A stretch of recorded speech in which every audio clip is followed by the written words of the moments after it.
right. Perfect. Well, let's jump into today's conversation. We are going to do a few different things. We're going to have our win of the week and win back of the week, as we always do, just to kickstart and hear the latest things of what's been going on across the full community. We're going to have an AI-driven conversation today, not hype cycle, but real practical insight and perspective. We have our co-founder and CIO and AI officer, new fancy title. Roy Azoulay has been added to the chat for today. He's going to join us, as well as Cynomi's Director of Growth Marketing, Kimberly Ong. She's going to join us too. We wanted to have these two experts on the call to ask them questions, get their perspective about their experiences in driving AI native operations across our business, what they've learned, some of the pitfalls they've experienced, all with the framing, of course, of what we can drive insight and conversation for our customers, the end user. So we're going to bat that around with Andrew. We've got Elon on here to do a little bit of a showcase of platform demonstration, how to package an AI assessment using Cynomi, how to use some of the AI-oriented frameworks as appropriate. So we got a very, very AI-focused conversation for everybody today. Andrew, I know you're on site. Do you want to tell everybody where you are and what's going on as we head into the wins of the week? Love to. Yeah, we are kicking off the first, what we call CCLS, cybersecurity, certified cybersecurity leadership strategist, which is a accredited security leadership workshop through the University of South Florida, the first of its kind. And this is our inaugural group. We have 11 awesome MSPs in the Oh, room. amazing. Yeah, so thank you for letting us talk about that. So we're in beautiful Tampa, Florida, not too far from where Tim is headed. So yeah, we're Nice. excited about it. So Well, congrats to have 11 MSP leaders being part of the inaugural session. It's a pretty big yeah, success right off the bat. That's huge. thank That's you, great. thank you. Yeah. And Brian's part of that too, is he not? Is he driving that content? Brian Blakely is the actual author and leading the content. And yeah, so we've got MSPs from your the neck of the woods, believe it or not, Hmm. Erin, in from the Toronto region. Canadians love Florida. I'm not surprised in the least. Give us a reason to come south. We will do it. All over the country flew in. Oh, that's great. So yeah, we're excited about it. And we'll do our next one probably in the next 2 to 3 months. So we have a lot of interest. This one we put together very quickly because we piggybacked on Cyber Bay, their annual conference here at the beautiful JW Marriott. So appreciate Nice. you letting us Yeah. talk a little bit about it. No worries. Well, I've given Shannon enough warnings. One of the wins of the week I want to highlight, so for those who might not have seen it across social or across their own networks, was a funny dynamic. International Women's Day was on Sunday. However, the month of March was also recognized as Women's History Month. As a marketer, I will never understand why can't we pick one name, one naming convention, one like cohesive thing, but it doesn't matter. I was thrilled to see our content leader, Jenny, reached out to multiple partners across our community. And I think we had 6 different incredible, badass powerhouse women that came back with their stories and perspectives. Shannon, you were one of them. I want to shed a light on you and just say thank you for sharing your background. And I'm wondering, could you mind giving a little bit of history? Could you tell people a little bit about how you got into cybersecurity and what you're doing today at Flex Consulting? Yeah, I can talk about that. And sorry, the lighting is terrible. I'm back at the hotel room. I've been running around all morning. I'm in Chicago. Had a All good. great opportunity to meet with Anne and Tim last night. There was another gentleman there, and Gail will tell you I'm not that great with names when I first meet people, so I don't want to insult who he is. But yeah, so my coming into cybersecurity is a little bit of a weird story. So I originally started out in business. I was on the business side of the house doing insurance for healthcare. And then I ended up jumping into software development because you'll like this one. I was basically doing powerlifting competitions and I was playing football professionally at that time. And I was at the gym working out with my husband. I was spotting him, and this guy was like 10 feet away from us. And he was struggling, this short little guy. His name was Kurt Palmer. And he was trying to bench about 450 pounds, and he was stuck. He was pinned. So I abandoned my husband, who had about 650 on the bar. I just basically helped him lightly re-rack it. Went over, picked the weight off of Kurt Palmer, re-racked it, and said, okay, the next time you come into this gym, if you need help, you need to tell us. Walked away, walked back towards my husband, who was the head of accounting for Sonic Foundry, a small startup in Madison, Wisconsin that did audio and video technologies. And he's just, his jaw is down. He's like, that's the CTO and co-owner of Sonic Foundry. I said, oh, I should go introduce myself. And I walked over and introduced myself to Kurt, and he hired me away within 2 weeks. And I basically ended up taking over his entire engineering team about 2 months later, and I spread them out globally. So I got into product development. And cybersecurity started to be that natural lean in because my husband's practice for Flex Consulting was audit and insurance. And he would have me come in and do technology audits on companies while he was doing a SOC 2 or he was going through an ISO. And that then led me into, boy, there's a lot of things that need to be done. It's great that we're calling out the risk and the compliance, but how do you fix it? You know, how do you work with the different technology teams and the business teams? And that's really where cybersecurity started to come through. One of the reasons I'm good at it is because I was medical. So this is where Jenny was just like, what? During the dot-com, basically when the world exploded for dot-com, 2001, I flipped back to doing public service. Originally, I was an EMT, and my husband and I actually met from, you like this, theater, as well as police work. And when the dot-com bubble happened, I'm like, you know what? I'm going to go back to medical. So I went back, got my RN, and I was like, I still don't know enough. I'm doing EMT. I'm a paramedic. I'm a firefighter. I still don't feel like I know enough. I'm going to become a physician.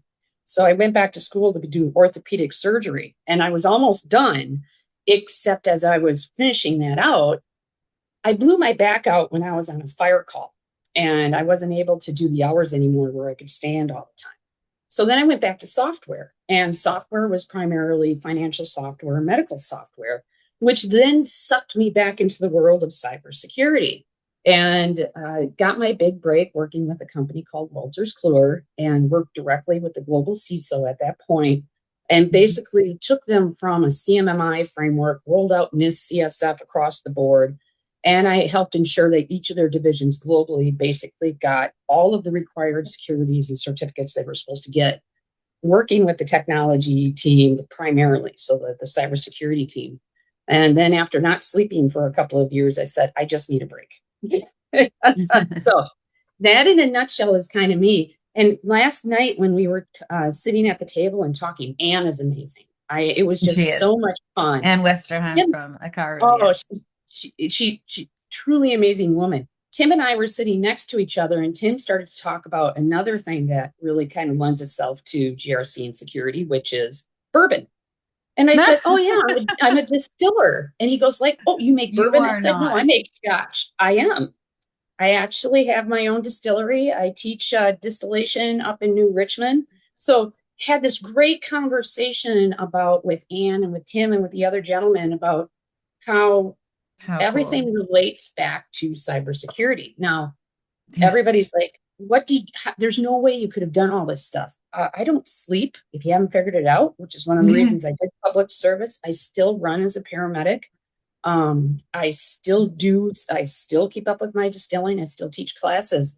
But the thing that Anne and I kind of landed on, and Anne and Gail, who's on the call as well, was there with us. So Gail got to meet everybody. Is everything kind of relates to the technical, but ultimately back to the value. And we went into a discussion of how, if you can understand distilling, you understand cybersecurity, and you also understand that business impact and what that means. It was just a great conversation. And then we wrapped it up because basically Tim played football and I played football. So I played in high school. Women, and this is, actual tackle football. I played in high school. I played in college. Played Arena League, and I played women's professional. I never played men's professional, but I've had the opportunity to coach at the Division I college level and at the high school level. And we talked about how being able to, as a VCSO, being able to play every position on the line, Hmm. not only for offense, but defense and for special teams, which we chuckle about special teams, really makes sense. But it's really That's about awesome. teamwork. And one of the Yeah. things that when I'm working with anyone coming up in the field is we talk about it's great. You are kind of that center. You got to build the team around you, and you have to have a really good playbook. You have to have good support. And then we were talking about Cynomi and what we liked about it and what we would like to see different and things like that. So I am Yeah. extremely weird in the world of cybersecurity. I mean, and we were discussing how, from a reporting perspective, we would like to see these higher levels and how we were customizing reports and doing things. But that's it. And Tim just Wow. looked at me and he goes, I didn't know any of this. I said, most people See? don't. It's fun. So I was really just amazed at the conversations at the table last night. But that Oh, is that's wonderful. so there you go, Aaron. 30-second Thank speech. you. There you go. You're welcome. Okay, well, I will be part of your book tour when you're ready. We will do a promotional tour and elevate this. I'm going to be pinging you for a distillery conversation. I think there's a sports thing. We'll get this going because what Okay. a background. Thank you for sharing, Shannon. No, you're Unreal. welcome. And the thing I am terrible at, besides baking, is self-promotion. I'm the person who sits in the room and just wants to solve everybody else's problems and fix the things. I'm not I the love it. person who stands up in front and says, "Look at me." So go ahead, Aw. have fun. We will. No, thank you for being part of this initiative, but also for just sharing a little bit of your backstory. That is pretty cool. And You're now I'm welcome. embarrassed, Roy, because we're gonna introduce you in a second. Do you have a very cool story that you want to share? Well, it's going to pale in comparison, but I know the I'll pressure. share I what I don't can. know. The pressure there is real. That's amazing. Well, thank you again, and congrats, Andrew, on your new program, and Shannon on everything that you've given us and started to share. Does anyone have a win back they want to share before we kick off our formal program? Anyone have an at bat they want to take, something they learned that they want to share with the group? Yeah, and Aaron, for those that are maybe new, the win back Yeah. would be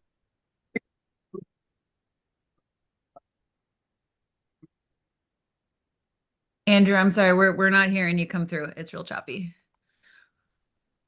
That's okay. I think let me describe it for Andrew. It really is something that if there is a lesson that was learned, if there was a presentation or an opportunity that you want to have back, or if there's a question you want to ask the group and get the take on, we're happy to cover that and table it.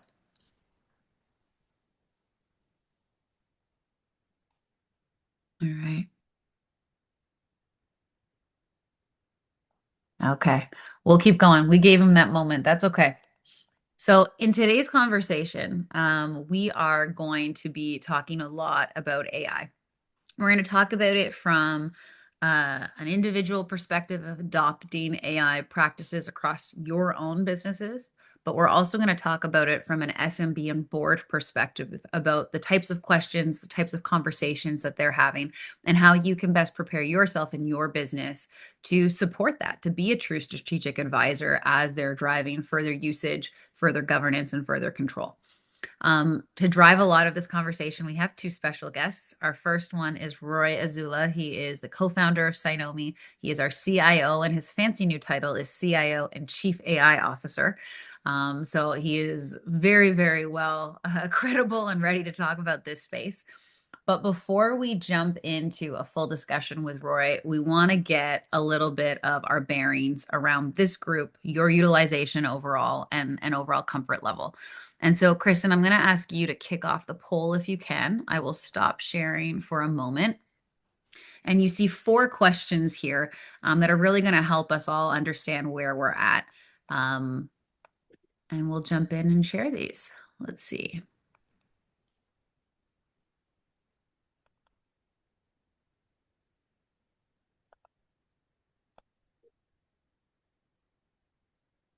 All right, we've got 7, 8 responses. Does everyone get to see this go crazy as it's going? I know the attendees can vote in the poll. The panelists are not able It's to just the participate. panelists I can see, or maybe Yeah. you and I, Aaron. Oh, okay. Well, we're at 17 right now. Here we go. This is good. 18. We'll give it a couple more minutes or seconds, really. Minutes feel too long when you're on this call.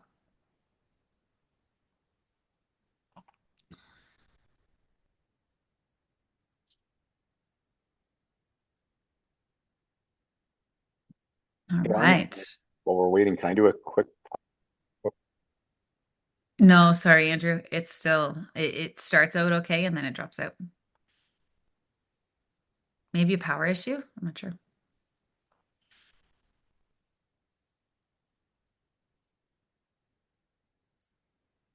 All right. Last 10 seconds. 27 voters. This is great.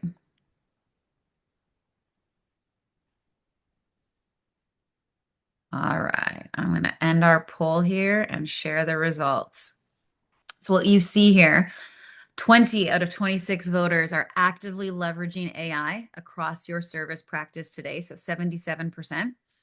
Of the level of maturity, 50% of voters say somewhat mature, 46% say not mature. Do you offer an AI discovery service today? 44% said yes. Curious on the one who says not sure. That's fair. Do you have any AI related managed services or governance services? 7 out of 20 said yes at 35%. Another 7 said no, and 6 are currently evaluating. That's really, really helpful context overall. Thank you. Perfect. I'll give you one last chance to take a look there.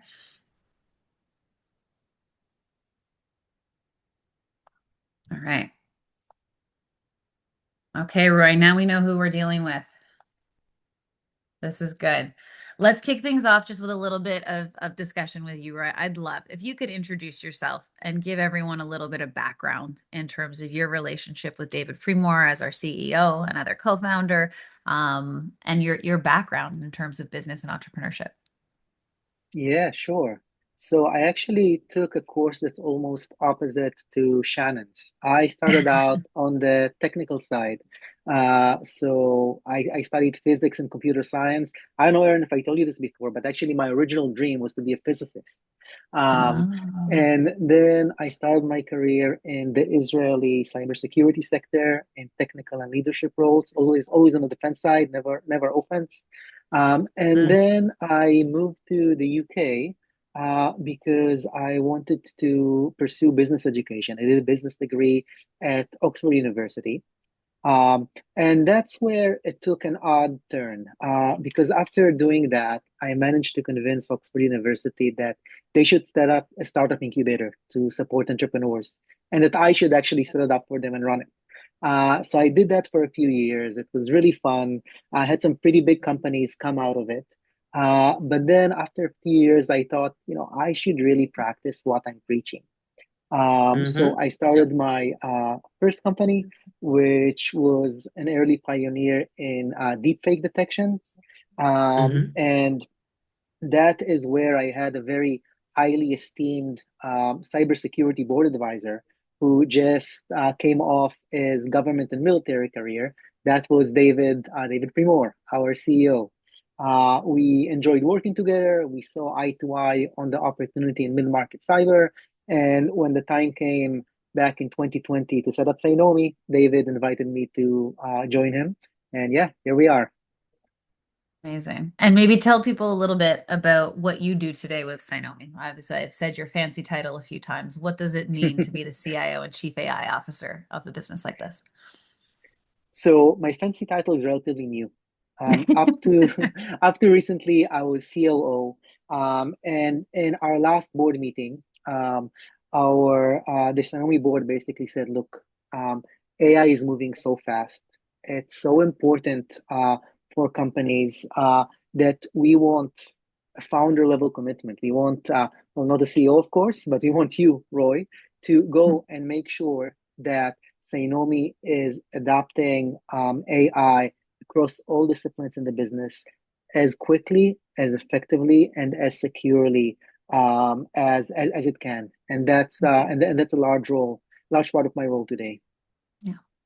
And, this isn't new to the Cynomi business. Like if I think of all of the goal setting and planning that we do as a leadership team, being an AI native organization is one of our North Stars. Like it is something that we are all focused on. And I think based on all the stats we just saw from the MSP leaders on this call, we're past the hype cycle. We are at the point where organizations, it's not just clickbait, it's not hyperbole, it's implementation, proactive planning, and moving to a place of discovery and governance and full control. What does implementation really look like for you as a security leader, as a CIO level individual at an organization like Cynomi? What does implementation look like today? So I think there are several levels to it. At the base level, you're looking at productivity. We believe that every employee at Cynomi can do their job better, faster, more accurately using AI. And we need to make the commitment to give individuals both the guidance, the support, and the tools that they need to achieve this. Um, if you then take it one level up, you're looking at more bespoke departmental tools, processes that we can now do much faster and much more effectively by adopting agentic solutions or AI solutions that are fit for purpose for specific initiatives around the company. Yeah. And when you think about adoption versus governance and control, like where is that balance today, or is there a balance there? So, AI adoption is already happening across the board. It is much, much faster than governance. It's not like, GDPR that it came along and introduced a problem that wasn't really there. Right?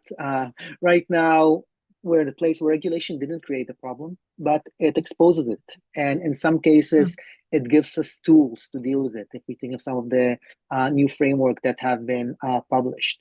And I think what you'll find in customer conversations is that customers are not going to ask you, give me a tool or a framework to govern AI. They will say, give me clarity, give me confidence, and give me the ability to prove that those things are in place. No, that's definitely it. And I think as we kind of go through some of these questions and conversation, like I'm hoping that our audience here is hearing you as a CIO, as a security leader. It happens to be at Cynomi, but like you're thinking the way that a lot of the customers are going to be thinking. And you're not looking for another framework, even though you operate in a business that specializes in security framework and control. You're thinking about confidence, about clarity, transparency, security.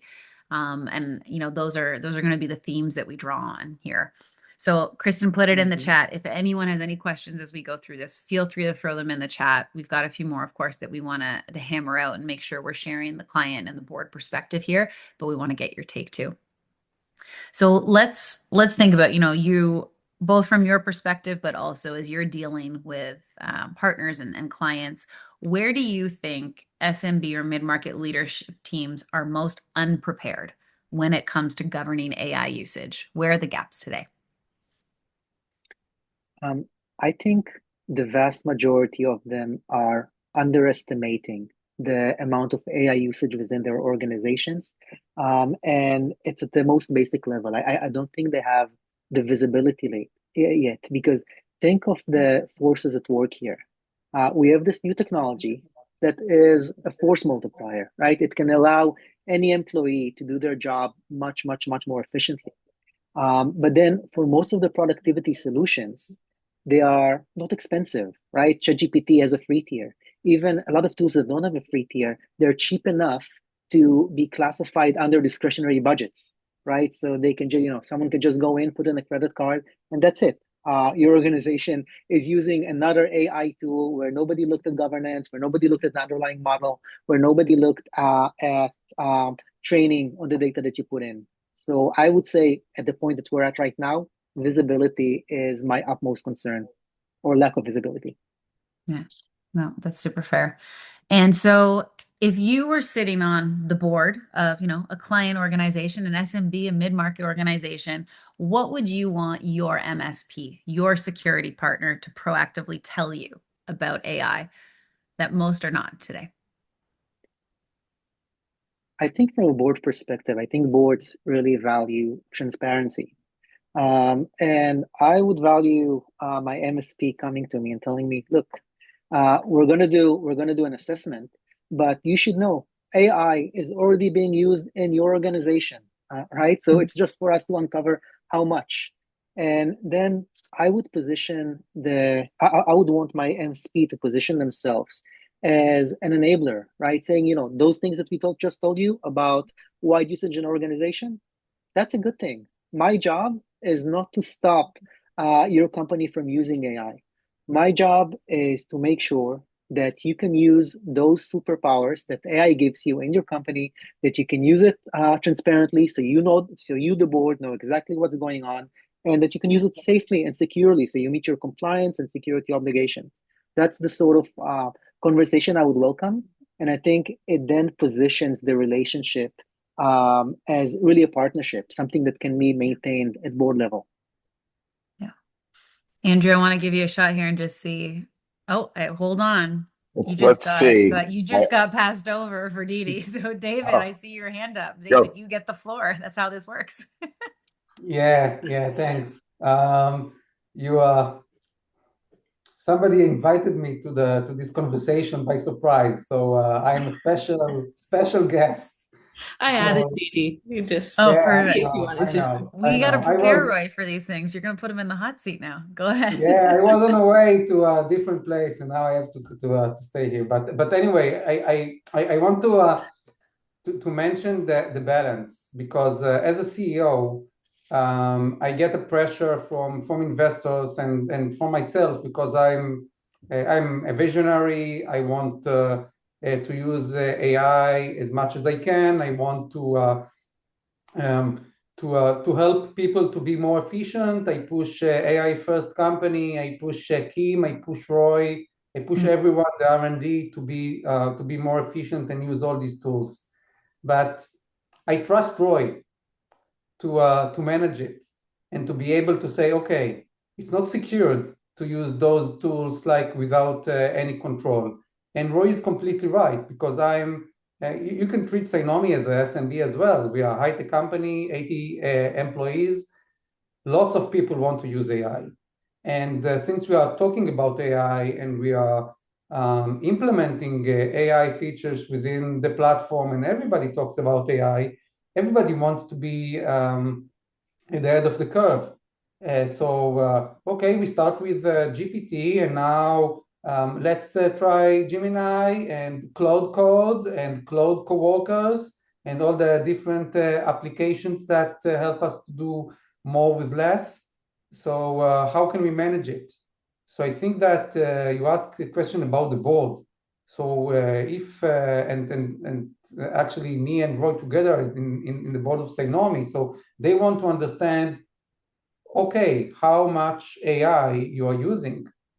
And the first question, how many lines of code you are producing with AI, because it's more efficient, you'll be a better company. But then, do you control it? Is it protected? And I think that these are the two questions, and this balance is very, very important. I heard lots of questions about two MSPs, one actually two vendors, but let's take it to the MSP space. Two MSPs, one using AI very, very fast without governance, and the others is using very small AI because they're so afraid of losing it. So no AI is used. So who is the MSP that will be more successful? Very good question. I can tell you that from the communication space, and you know the stories about AT&T and so forth, that the ones that use AI will win the competition, but governance is also very, very, very important. So how to create a balance? I think this is the question. Andrew, did you want to jump in there? Let's see. Can you hear me? We can hear you. All right. Let's hope it stays, Aaron. I want to highlight a few things and then ask a question to Roy, if I could, Aaron. What I'd like to highlight is what you're hearing, bar none, is an organization that is committed to something at the top of the company. That's something, again, that you have to bridge back and, pull back the lens of when you're sitting in front of a customer, right? What's their appetite for adoption of some kind of technology? What's their maturity? And there's probably some framing questions you need to ask. Like, for example, are you doing anything today with automation? Talk to me about, are you doing anything in terms of compliance in your organization? Like, are you doing anything around SOC 2? And if you get blank stares at you, you might want to help them with the right questions to ask. Here are some questions. It's like, when the first time you bought a home, and I promise I won't go too deep in a hole. There's a point I'm trying to make here, Aaron. We all remember the first time we're buying a home, right? HELOCs and all these different terms, right? Do you want to, have kids, and are you going to be around a school? There's a lot of questions you don't know to ask. You have to help businesses ask the right questions if you are going to get, kind of a trajectory that you're looking for. My question, Roy, to you is, when you guys, you mentioned, your zest for AI adoption. Were there certain areas that you could kind of focus on first to get wins? For example, as a software company, we know, beyond a shadow of a doubt, that in the development world, people are doing the job of 100 people now with 10. Is that one of the areas you guys looked for the efficiency? And because as MSPs and BCSOs, we have to be looking for business outcomes, not just, hey, AI is cool, let's adopt it. What are you trying to accomplish with that? So let me know your thoughts there, Roy. Sure. So I think product and R&D are very natural spaces for AI adoption. But I think for us as a company, that's not necessarily where the challenge is, because usually the individuals that you recruit for these roles are very technology savvy, and they're on top of it. They understand the tools, the departmental leadership want to see those productivity gains. And many of those tools are built first and foremost for developers. So we're definitely seeing very big gains there. And we need to make sure that we're capitalizing on them. We need to make sure that we're measuring them. But that's just one part of the equation. Then you have the other part of the company, where for most of these companies, or companies that were born before the Gen AI revolution, and then making sure that the company as a whole makes that leap. I think that's where the challenge is largely is, if that makes sense. For sure. Thank you. No, that's perfect. I think what we're going to segue to, I'm going to have Kim come on in a second and share from a go-to-market and marketing perspective, specifically some of her top tools. We realize that is a pain point for many of our partners in terms of scaling their marketing efforts and empowering their teams. But Roy, before we do that, what advice do you have for this audience? We've got 50 odd MSP leaders on this call here. What advice would you have for them in adopting AI tools across their own businesses today? Because we saw only about 50% are on the way there right now. Sure. So I'll try to keep it very, very prescriptive and hands-on. I think the lowest hanging fruit are cross-company productivity tools, right? So I would consolidate on a platform and roll it out cross-organization, technically, but also in terms of enablement, right? Every person in the organization should be able to use either ChatGPT or the solution that you choose. Every person in the organization should know how to create custom GPTs. I'll give you an example. In Cynomi, our office manager, who is a very bright young woman, but without any technical background, She took all the many policies that we have in the organization about annual leave, maternity leave, sick days, um, and procedures for taking a day off. She built a custom GPT. It's called the Cynomi Employee Handbook. And basically, that agent can answer the question of any employee in the organization about any of our policies across 3 countries, across different job roles. And think of the amount of time that saves. So just one example. So make sure that you roll the technology, you do the enablement, you share success stories. That sort of motivates people to move on. And then I probably don't need to say it for this audience because we all know, but just to make sure we tick that boxes, I'll say ensure that there's no training on your data. Ensure that you explicitly whitelist all the connectors that you connect to your AI. Make sure if you're shifting from ChatGPT and agent-based to something like a Claude Cowork, which is a bit more invasive, make sure to manage that process carefully. And then just maybe one small commercial tip. I would really stick to monthly payments with any of these things because the landscape is moving so fast. 4 months from now, you might change your mind, find something more efficient. So I wouldn't make any long-term commitments. So yeah. Okay. Well, this is good. Thank you. Thank you. Kim, I'm going to ask you to come on and introduce yourself, give a little bit of background, and then from a marketer's perspective, why are these some of the things that you're recommending? Absolutely. Hi, everyone. My name is Kim. I lead growth here at Cynomi. Have a long storied background in marketing and marketing operations, and I get into the details when it comes to CRM, marketing automation, and operations. My favorite tools that I'm using today is Clay is one of them, especially when it comes to like enrichment and personalization. It can waterfall against a lot of different data enrichment providers, and it helps fill the gaps in your data set so you can personalize a lot of your campaigns. When it comes to diving into research, I don't really use Google anymore. I just jump straight into Perplexity.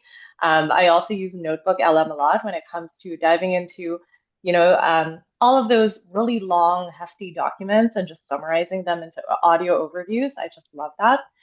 When it comes to orchestration, I use Claude Cowork, as Roy mentioned earlier, and Zapier, because it does have integrations with a lot of different tools. And when it comes to like marketing and CRM and RevOps, like we all know that the tool sprawl is real. So we want to make sure like we're connecting everyone.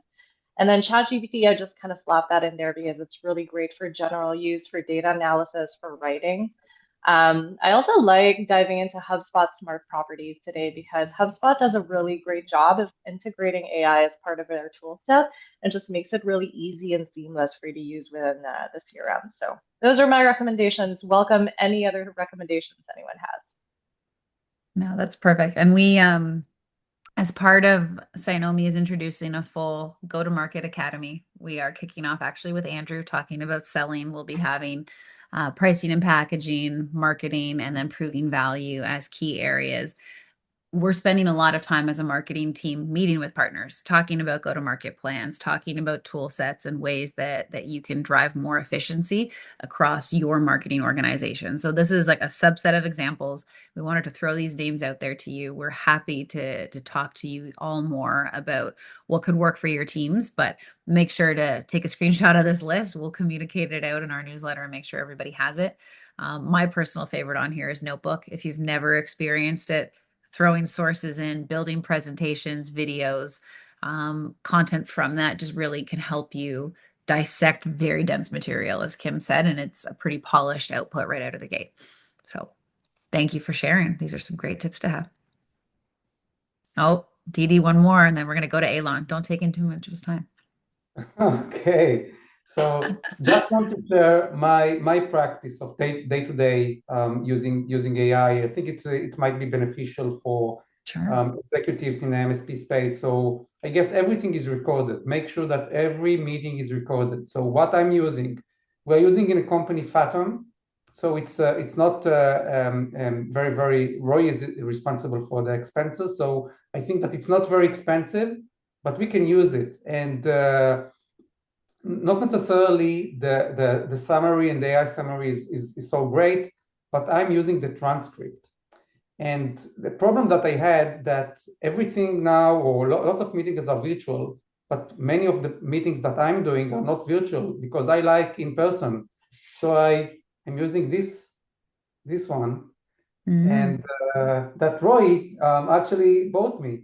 And it's also he had some microphones here, so I record in-person meetings, so I can put everything in ChatGPT, for example, asking to make a summary, and then I could do lots of things with the summary. I can send to people. I can make presentation with Notebook LM or something like that.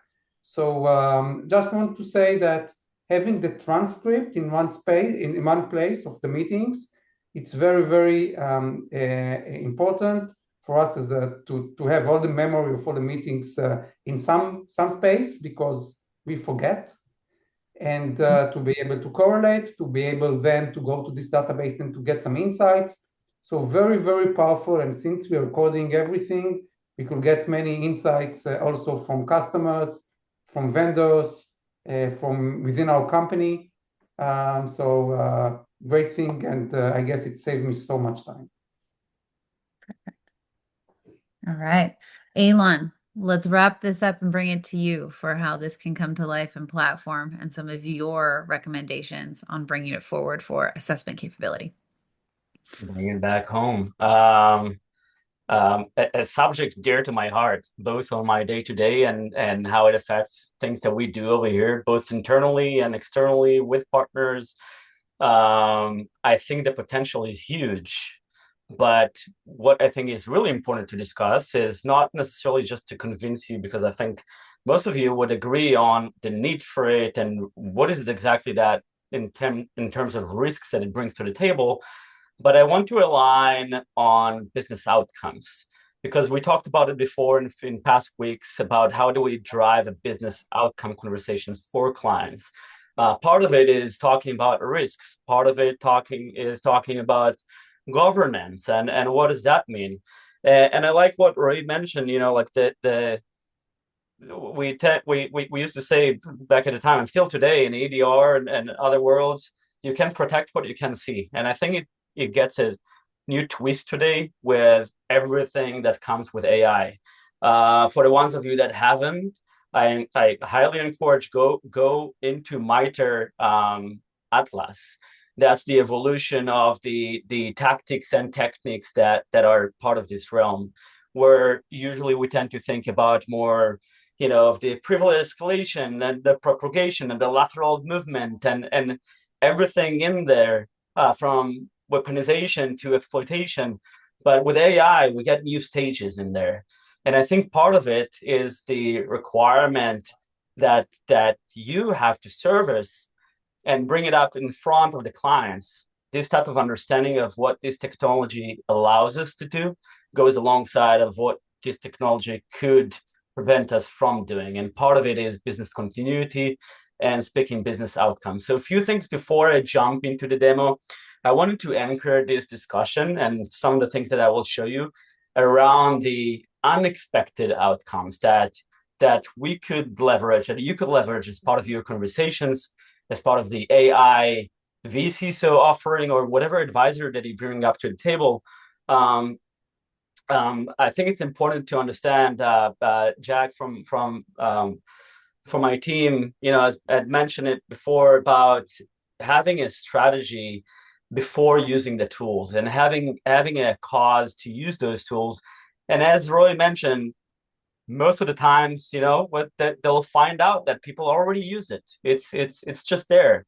So now really what we need to discuss is how do we bring governance into it? How do we bring integrity into it, which is extremely important in a world of hallucinations or model poisoning or things like that could happen and affect the results that comes out of those things. What about access and confidentiality and third party and supply chain? I think gets a complete new twist when we think about those things. Third party models that you're hosting or not hosting.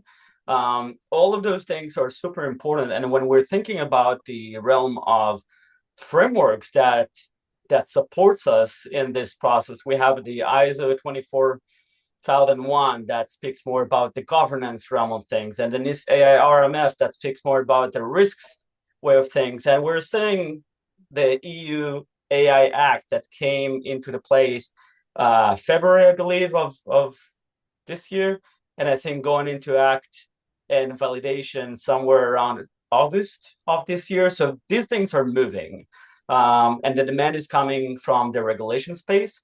But I think it's merely an opportunity for all of you to go and advise, because the world is way, way behind, not just on the usage and the capabilities and what is possible. Go and look at Anthropic's latest publication about the potential that is yet to be tapped out there. But also look around you and the businesses you work with. And you'll find that they're not yet there. It's still sometimes in a realm of, oh, this ChatGPT phrases better the email. I'm like, well, okay, there's that as well. But there are many, many other powerful things. So some of it I'll address right now. I'll show you some workflows and tips and tricks that you can utilize in the platform to leverage these types of programs. In fact, we have already some partners that are offering AI risk assessments and AI management for their clients. So all of that and more is possible through the platform. We'll discuss risks and how we might want to utilize maybe the SEF risk catalog for it to identify what are those key risks for the business that aligns with their business goals and what they're trying to achieve. I'll touch some of the frameworks that we have in place that you could absolutely utilize. But most importantly, I think business impact analysis is a key factor in it. We talked about it in the past couple of weeks about how communicating effectively with executives, the impact that could be related to, hey, what happens if this process breaks? What happens if this system is down? So now we can think about assets. If we take it to the CIS discussion, what is an asset? An asset is everything out there from systems to databases, to models, to data that is being stored and being maintained on a company level that is being utilized by those technologies. So all of that and more, I just wanted to give you the context and frame it. And you work enough with AI tools that everything starts to be within a context. So I think that's great for all of us. But with no further ado, let me start by sharing my screen. I think that would be a good point to start.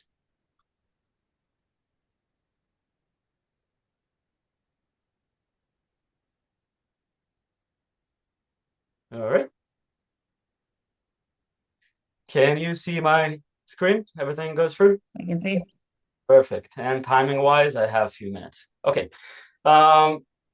Starting off, and I will not repeat some of those things that we will keep repeating over and over again over here, but highlighting a few frameworks that are in here for you to use. Like I mentioned, the ISO, the NIST AI RMF, the EU AI Act, and pay attention that it could be a mix in your offering. You can go about it the way you think that is the best way to address those things. So give it a stance of governance, give it a point of addressing it by risk, and aligning it with other initiatives is only one of those ways that you can align with your clients' business goals and what they're trying to achieve. So as a reminder, assessment, onboarding questionnaire, you go back to question number 4, just add another frameworks. Progress is 1 per client, right? So no restarts, no need to rinse and repeat, all of those things, but you already know it. So I'll show you kind of like where can we take this thing into a little bit more context when we think about managing risk. So not too much of a training today about the entire module as a whole of a risk management. But what I want to highlight over here is how we can frame a conversation around those things. So as you look at the risk management module, you have the business goals. That's part of the onboarding questionnaire that you sit down with a client and ask them, why are we here today, right? What are we trying to achieve? And I think the most important part of it that we can take away is how can we tell a better story that is not just a story, but it resonates and it relates to what they are and what they're trying to do. And showing a picture of where they've been with the risks and where they're currently at is extremely a way to show value and show value over time. But what I want to show over here is how we can pick and choose from those risks that are coming outside of the box. As soon as you finish the assessments, you have those things pops out. It's just for you to go and pick and choose the ones that are most relevant. So thinking about business interruptions, the lack of third-party controls oversight. But one of those things that I extremely want to emphasize is that risk from the catalog, unexpected outcomes from new technologies.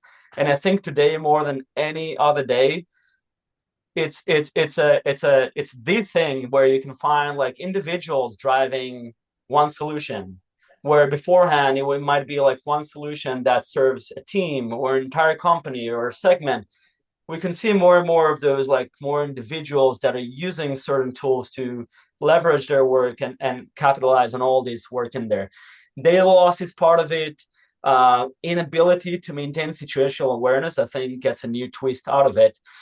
And what I want to show you is how we can take risks such as those and not just effectively communicate it on a risk register with a metrics, with showing where we currently stand against it, but also how can we take those things and leverage maybe things that you have in place, like your services and your solutions. AI and ML security. Well, today, much more than any other day. What does it solve for the client? What does it do for them? What type of impact that can it drive back home? And aligning back with the offerings such as this one that you may or may not have just yet in your portfolio, but more importantly, aligning with risks that you're focusing on right now and showing the clients how do we take current gaps that they have and ship those in a form of a short-term, mid-term, long-term, right? So now every twist that you bring to the table has a meaning and it has a purpose behind it. The last thing that I want to show with the 2 minutes that I have left is to show you how you can take the business impact analysis and drive a business continuity conversation, starting with understanding of what does the impact and what does it mean. The threats vectors out there that if you'll go back to the MITRE Atlas, you'll find many things from rag poisoning and agents that are doing things that they're not supposed to do, and skills that are being modified and doing things they're not supposed to do. If you work with Claude, model supply chain attacks, those things are not just scare tactics. Those are actually in fact reported that already been seen in a while, and many more. So taking the business continuity and aligning with processes that are critical for the business, aligning with assets that are critical for the business. And assets could be maybe something like transaction risk scoring model, right? There's something that they store in-house, that they manage, that could be poisoned, could be impacted, and it could impact the business. Aligning on those assets and processes and risks is the key to drive back home, to have more valuable conversations with the decision makers. Of course, compliance is there and it always be there, and it's good that it's there, but the ability to effectively communicate that to decision makers in a way that makes sense and is not too much of a technical jargon. We don't need to throw the rags out there at them. We don't need to throw anything so confusing. Merely, hey, this is where we're at, this is where we've been, and this is what we're going to work on moving on. All right. Thank you, Elon. Thank you for bringing it together for us, because I think there is a very clear path on AI assessment and capability that can be leveraged in platform, and you're going to continue to hear us talking about this. Thank you. All right. I'm going to ask just for a little preview into next week. On next week's call, we are going to be joined by Greg Rasner. Andrew and Greg are going to have a conversation all around third-party risk management.